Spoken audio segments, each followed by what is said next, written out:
Paulo Portas, bem-vindo. Olá, Pedro, desde ontem. Exatamente. Vamos falar hoje aqui de uma coisa que não tem falado no global, porque é um assunto que, na verdade, até tem passado um bocadinho debaixo do radar, embora seja muito importante, que é quem é que vai suceder ao nosso António Guterres nas Nações Unidas. É mesmo preciso começar por explicar às pessoas que no dia 1 de janeiro de 2027 haverá um novo secretário-geral das Nações Unidas. É uma metáfora do nosso tempo que este assunto passe completamente despercebido. E eu não me lembro de uma eleição para secretário-geral das Nações Unidas que fosse tão residual do ponto de vista informativo. E porquê? Porquê que isso acontece? Eu acho que tem a ver, em primeiro lugar, com um certo declínio da própria Organização das Nações Unidas. Não está a viver tempos brilhantes, como todos podemos perceber. O último acordo internacional numa situação de conflito com alguma relevância em que as Nações Unidas tiveram intervenção foi para garantir que os cereais podiam transitar no meio da guerra da Ucrânia, da Rússia contra a Ucrânia, e mesmo assim também com o apoio da Turquia, se bem está lembrado. As Nações Unidas não conseguiram ter nenhuma intervenção ativa em qualquer tentativa diplomática na guerra que a Rússia declarou à Ucrânia, e então na guerra do Golfo foram absolutamente inexistentes, embora eu não considere isso que isso aconteça pelas melhores razões. Bom, nós estamos a viver uma fase de raiva contra o multilateralismo, e estamos numa fase ascendente ainda, de uma certa forma, do que começou por ser isolacionismo, no caso dos Estados Unidos, certo, e passou rapidamente a expansionismo ou mesmo imperialismo. Os princípios gerais da Carta das Nações Unidas, estejam certos ou estejam enganados, acho que nem sequer estão ao trabalho de os ir ler.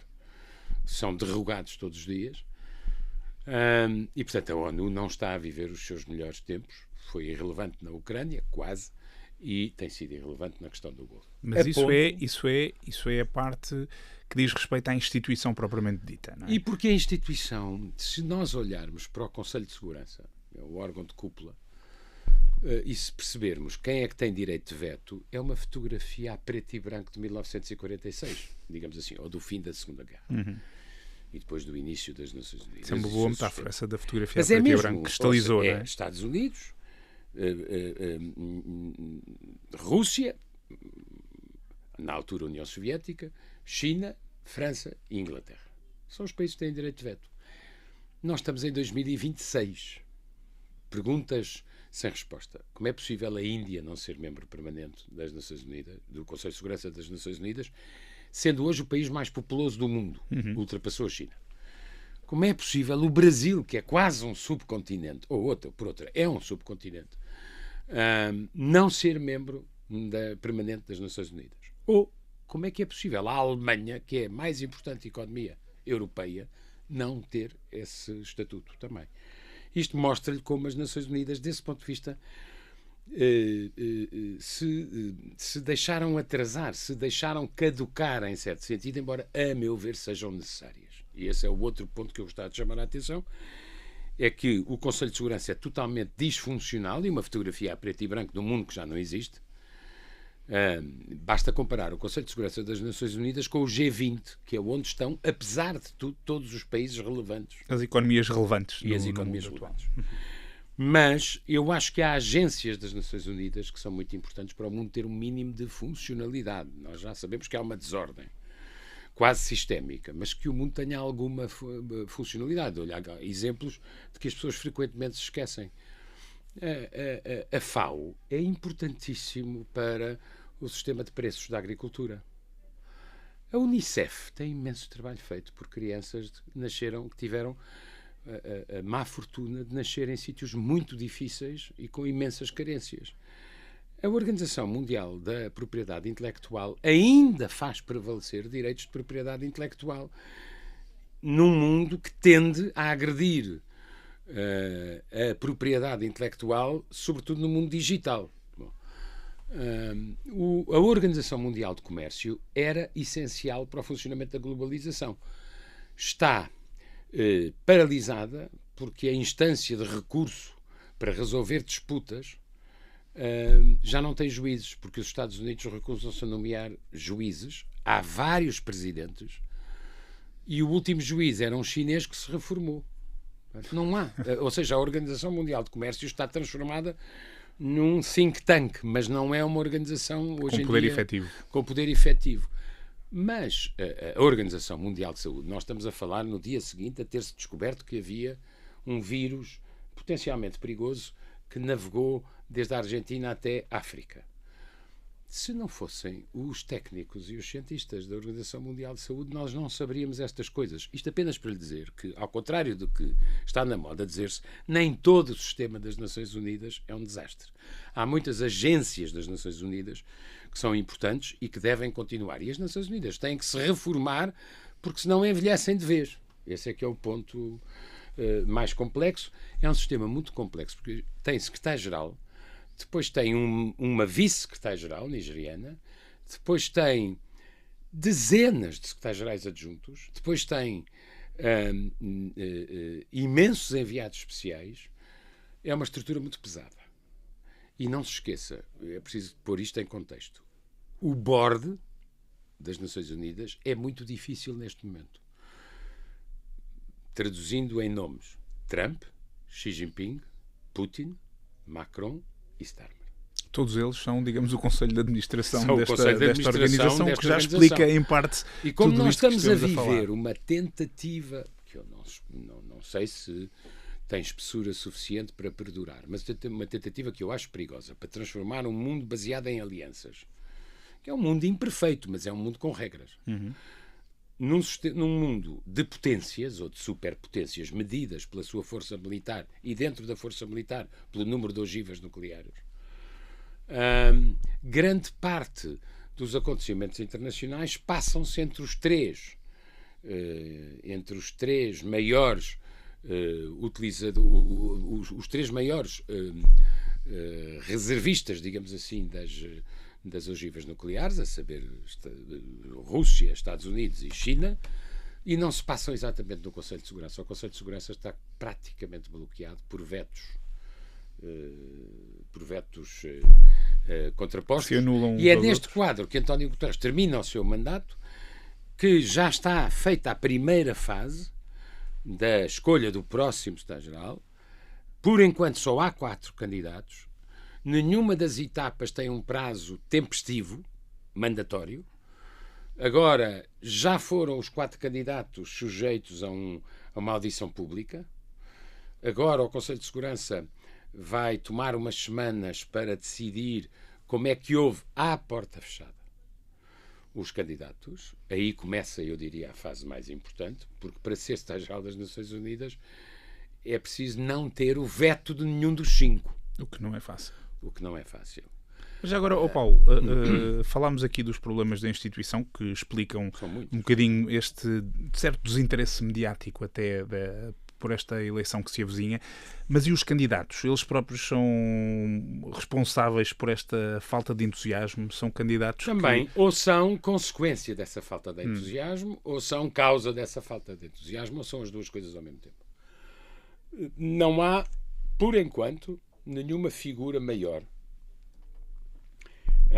em quem se possa ter a esperança de que vai tomar conta da organização, vai reformá-la e vai transportá-la de 1946 para 2026, sendo que tudo isto precisa do apoio dos membros. Claro. São 4 candidatos. 2 são do sistema das Nações Unidas e 2 vêm de fora. Os candidatos, os que conhecem melhor o sistema das Nações Unidas, têm um bocadinho de vantagem sobre os outros, porque poupam o tempo em que vão ter que aprender, já sabem. Um deles, com alguma intervenção assim mais sistémica nos últimos anos, que é o chefe da Agência de Energia Atómica, que foi relevante sobretudo nos ataques às centrais de Zaporizhia e essa conflitualidade entre... Talvez o nome até mais sonante, o Grossi, que se falou muito dele. E depois há a líder da UNCTAD, que é uma agência boa das Nações Unidas, é possível medir vários indicadores macroeconómicos de tendência de médio e longo prazo a partir dos dados da UNCTAD, é uma coisa que eu uso bastante, devo dizer, que é a senhora Rebecca Greenspan. Que já exerceu outros cargos internacionais. E depois há uma antiga presidente do Chile, a senhora Bachelet, e um ex-líder do Senegal, que tem hoje em dia problemas com as autoridades do seu próprio país. São estes os 4 candidatos, 2 pela pista de fora. A senhora Bachelet teve a pouca sorte de se candidatar antes das eleições no Chile, entretanto o Chile mudou e não me parece que o governo do Chile tenha muita vontade de a apoiar. O que já de si compromete um bocadinho já as de si ambições. Compromete, pode-se ter apoio de outros, mas é um bocadinho difícil não ter a máquina diplomática de um do país. seu próprio país, não é?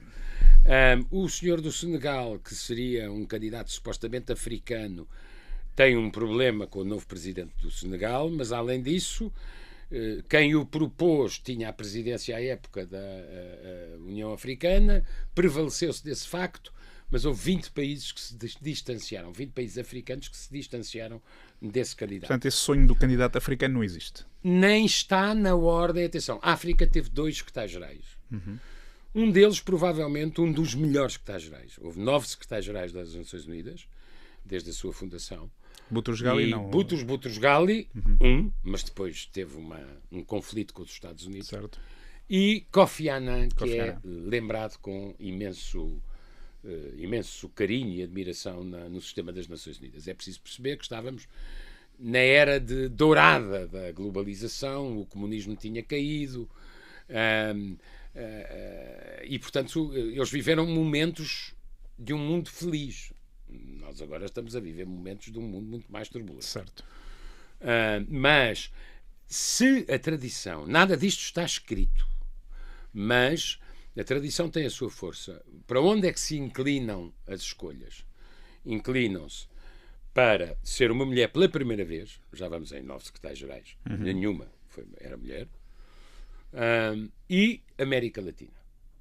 E América Latina, que teve um secretário-geral também com bom nome, aliás, bastante amigo de Portugal, Pérez de Coelhar, peruano, mas chegou a hora de, pela rotação normal, não será um novo europeu, não será um novo asiático, porque Ban Ki-moon foi o antecessor de António Guterres, e, portanto, esperar-se-ia uma mulher da América Latina. A verdade é que há 2 candidatas, é que há Bachelet e Rebecca Greenspan, só que provavelmente nenhuma delas até agora não se sentiu nenhuma... Acha que pode haver... Nenhuma ideia...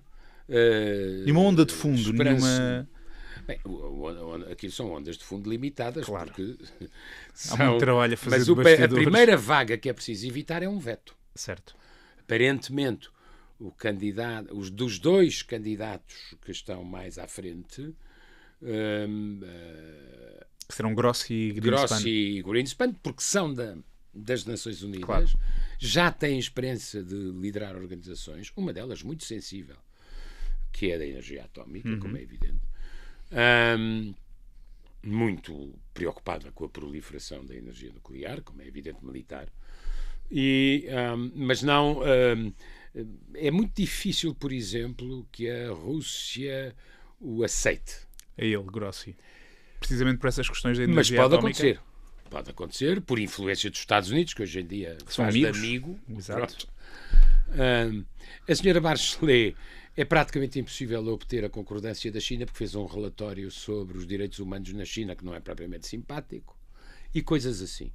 Mas acha pode que haver mais é isso que eu lhe ia perguntar, com o calendário apertado ainda dá tempo para aparecer mais alguém? Pode-se estender o prazo, não para lá muito, espero que não façam o Engenheiro Guterres esperar muito tempo, mas, objetivamente, há um rumor no sistema das Nações Unidas de que nenhum destes 4 candidatos traz uma respiração forte às Nações Unidas, é capaz de inspirar uma reforma bem feita e capaz de convencer aqueles que não querem reforma nenhuma, mas até agora isso não aconteceu.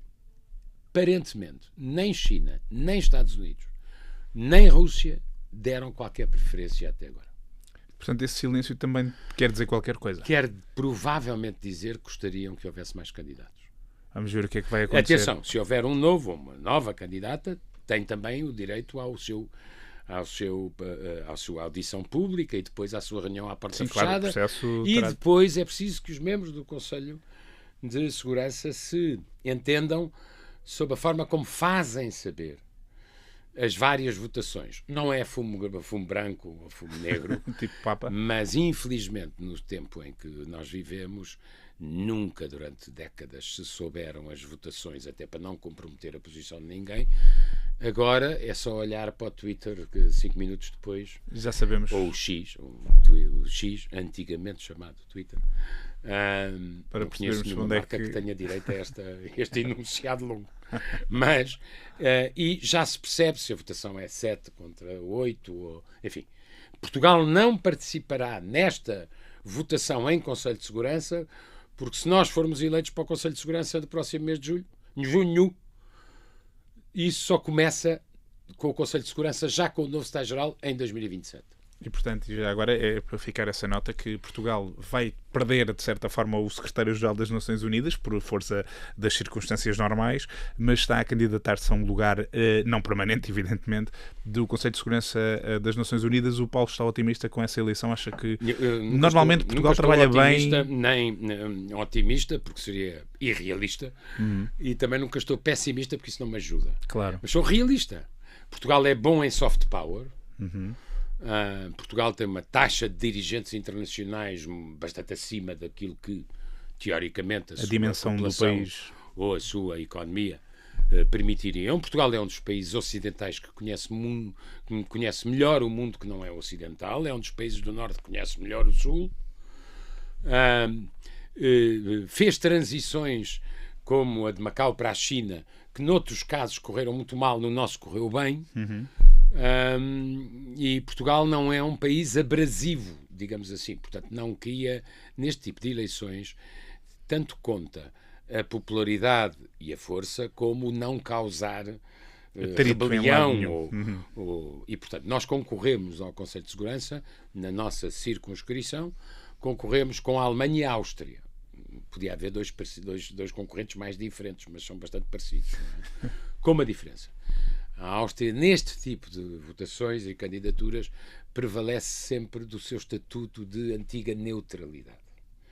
O que permite abrir um bocadinho de espaço àqueles que não gostam de um mundo polarizado entre hemisfério norte, ou dominado pelo hemisfério norte, ou polarizado entre organizações internacionais concorrentes, como era no tempo o Pacto de Varsóvia e a NATO. A Áustria tem esse precedente de neutralidade. A Alemanha é muito forte.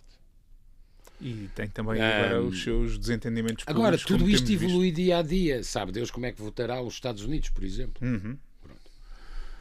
Mas, enfim, o ponto é, nós temos possibilidades, não nos podemos convencer que ganhamos sempre. Houve um caso em que não ganhamos. Com António Vitorino. Com António Vitorino.